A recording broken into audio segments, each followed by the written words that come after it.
And finally, it's time to talk about how social structures changed throughout the world during the period 1450 to 1750. I can see it in your eyes, you are hungry for hierarchy, baby. So if you're ready to get them brain cows milked, let's get to it. So if you've been with me for any time at all, you know that social hierarchies are not a new thing during this period, but here we're focusing on how they change. And the first change we'll consider is various states' responses to ethnic diversity, and those responses range from expulsion to relative tolerance. So first, let's consider the different kinds of treatment the Jews experienced in various states. On the expulsion side of the spectrum, there's no better example than the treatment of Jews by Spain and Portugal. You see, by 1492, Spain had completed the Reconquista, which was a centuries-long effort to rid the Iberian Peninsula of Muslim rule. Heimler, you said we were talking about Jews, but now you're talking about Muslims. I know, it's context, baby! Anyway, in that year, Spanish forces defeated the Muslims at Granada, and that meant that they finally reestablished Christianity as the official religion of the region. And so, with all the Muslims gone, the Spanish crown began looking around and thought, I wonder who else might pose a threat to our Christian domination here. Oh, it's you guys. So Spain issued a decree expelling all Jews from their kingdom because they were afraid that the Jews who had converted to Christianity would be tempted to renounce if any Jews remained to influence them. And so many of these Jews fled to Portugal to seek refuge there, but instead got a further kick in the face. Because of a new marriage alliance with the Spanish crown, Portugal likewise expelled Jews from their land. But then on the tolerant side of the spectrum, we have the Ottoman Empire. Now, hearing the news of this Jewish expulsion, Ottoman Sultan Mehmed II opened his empire to the displaced Jews, who then immigrated in droves. And because of the relative tolerance of the Ottomans toward the Jews, some of them rose to prominence in the Ottoman court, while others contributed to the economic and cultural environment. But let's not paint too rosy a picture. Relative tolerance does not mean that Jews enjoyed full equality under Ottoman rule. Because they were not Muslims, they were required to pay the jizya, which is the tax that non-Muslims had to pay, and they were only permitted to live in designated parts of urban areas. So that's a taste of how Jews were treated, but let's check in with the Qing dynasty and see how they're responding to ethnic diversity, and as it turns out,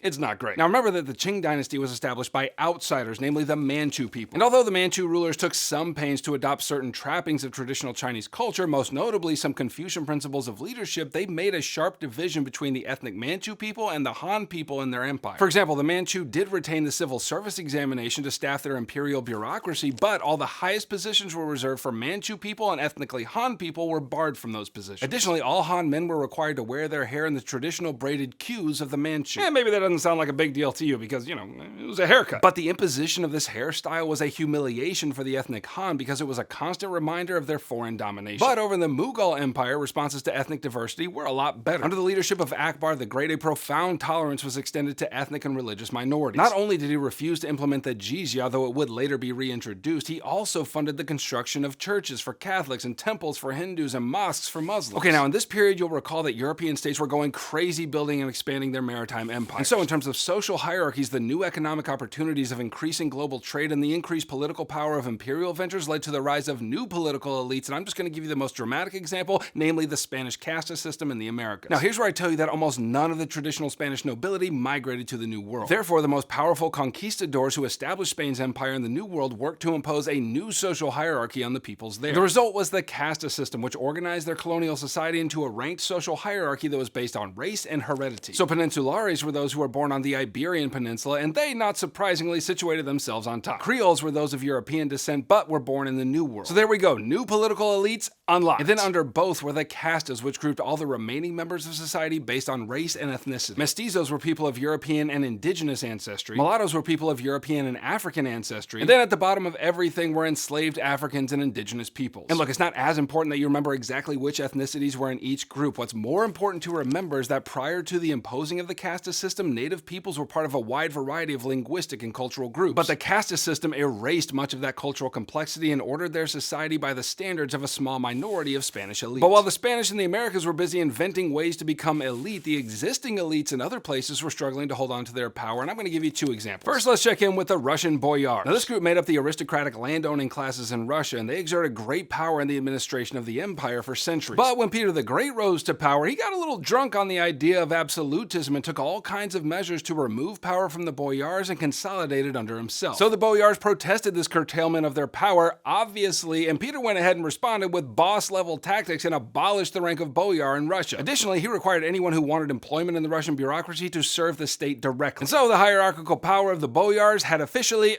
waned. Okay, now the second example is Ottoman Timars. Now, Timars were land grants made by the Ottoman state to an aristocratic class in payment for service to the government, usually military service. And those aristocrats who controlled the Timars grew exceedingly rich and powerful through taxation of the people living on those parcels of land. However, by the 16th century, Ottoman sultans began increasingly taking over these Timars and converting them to tax farms which directed revenue directly to the state. Therefore, existing elites in the Ottoman Empire found themselves powerless, landless, and real sad. Okay, it's the end of the unit, so click here to grab my AP World Heimler Review Guide, which has everything you need to get an A in your class and a 5 on your exam in May. Or if you're feeling saucy, you can click right here and keep reviewing other topics in Unit 4. Now I'll catch you on the flip-flop. Heimler out.